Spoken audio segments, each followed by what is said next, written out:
Welcome back. We are jumping into a little bit more on how to strengthen your writing habit and how to make writing easier as an act. And we're not talking about how to become a better writer as far as skill set, although with more writing, you're going to improve. So this could very well lead to that. But I want to focus in on how to make the act of writing easier and more enjoyable and something that doesn't feel so stressed out, especially when you're working towards a big goal. For example, if you're doing the nano writing 50,000 words in November, or just challenging yourself to write daily, even if it's for 5 or 10 minutes, some days can feel really difficult. And if you are observing the holiday coming up at the end of the month, or even next month with the holidays around the corner, this can be a challenging time to say, hey, I'm going to dedicate myself to this writing every day, even though there are other things outside of my norm going on. So, I don't know if you all have heard of this amazing book. It's called Atomic Habits by James Clear, and it is very, very powerful. It's a very strong tool and technique filled book that you can use to apply to any area of your life. But I want to take a couple things from this book and apply them specifically to your writing. These are a couple things that I've found very helpful for me, and a couple things that kind of build off what we've talked about earlier. So, number one, I want you to create a temptation that rewards you to write. You're going to basically reward yourself for writing. And this isn't just sitting down and writing and then having the dark chocolate. That's what I would have. This is making it a habit and rewiring wiring your brain to really say, okay, this thing that I'm doing is now a thing that is good. And those endorphins, here's what James says.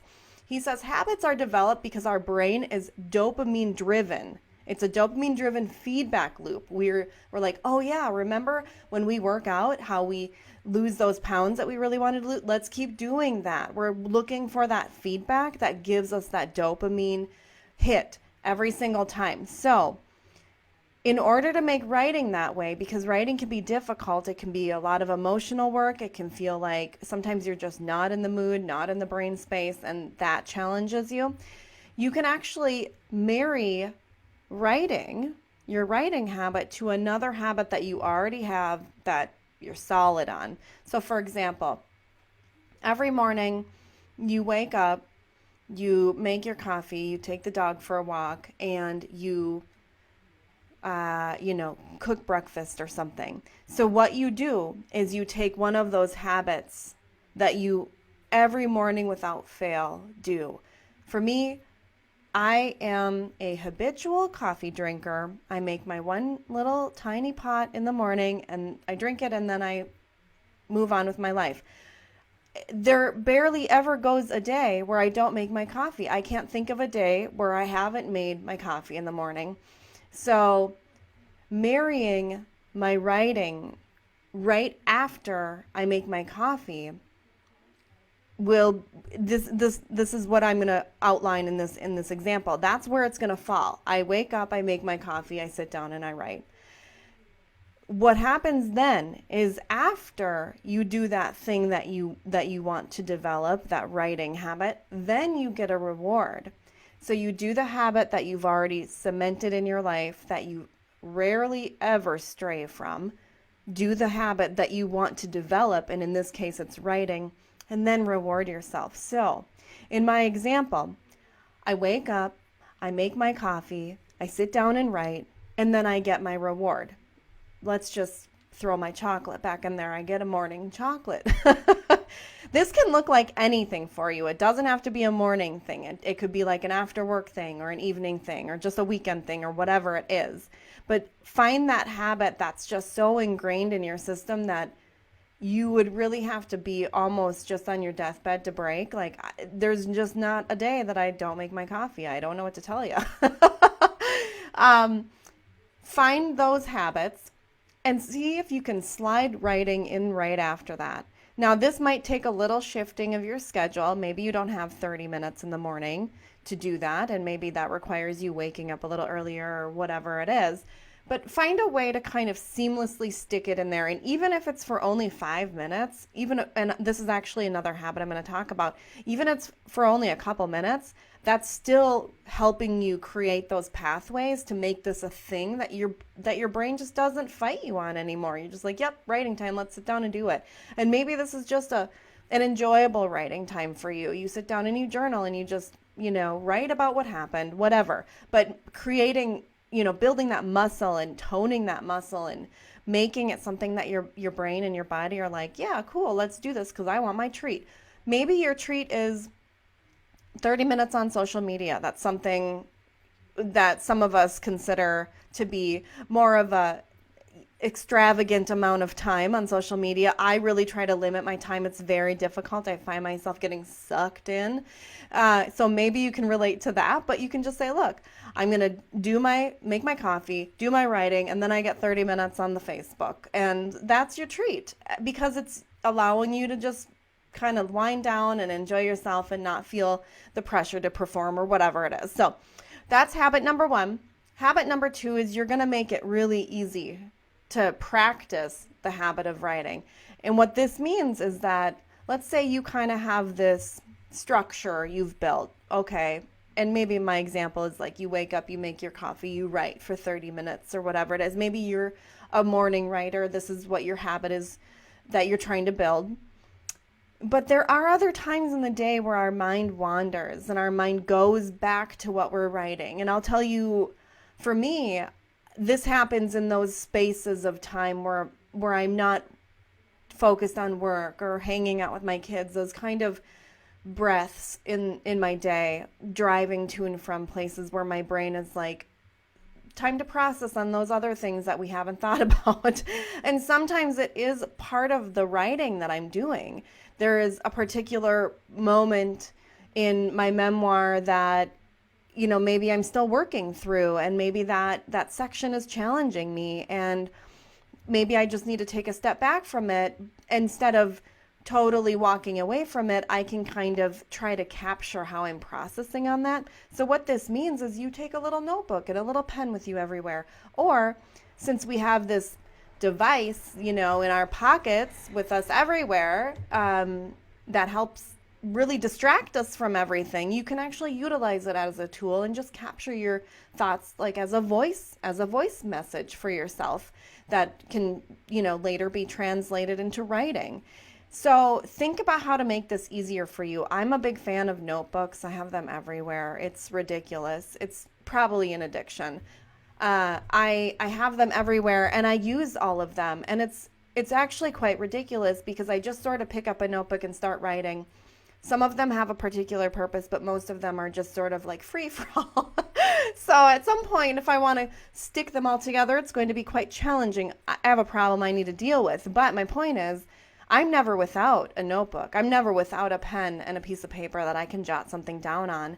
And even this morning, I'm running around getting ready. I'm like in the middle of breakfast and it was like the first line of my book popped into my head. And I was like, whoa, this is it. It was just this epiphany. And I ran. I ran to find the paper and wrote it down. So for me, capturing those little moments is even more valuable than saying, okay, I just sat there for 15 minutes and I wrote and it's fine. I'm writing. I'm not totally feeling it, but at least I'm creating the habit. That's kind of one piece, but making writing more of a thing, maybe a lifestyle and part of your day, you can make it easier to do that. And so that's what number 2 is all about, making it easier and more accessible for you. And number 3 that I want to talk about today that James Clear talks about in his book is what he calls the 2-minute rule.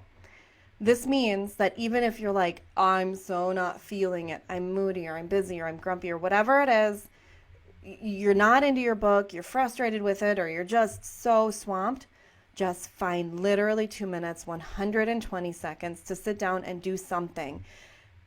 And make it just this sort of like ritual, tie it to a ritual. We talked about rituals in a previous video because they're very, very powerful. So remember my Danielle hat. In this 2-minute rule example, it would just be me saying, okay, it's time to write. Stick the hat on, sit down, set the timer for 2 minutes, and go. And you just go. But you tie it to that ritual, that cup of tea, or that certain chair you sit in, or whatever it is. Make this something that you do habitually. That ritual is practiced so that it becomes an automated response for your body and your mind. You stick that hat on, or you have your cup, your special mug, and you're walking to the place where you write, and your body's like, all right, I know where we're going.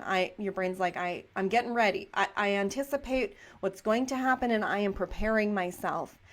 And even if you only get 2 minutes in because that's all you got, that's fine. Stop. It's totally fine.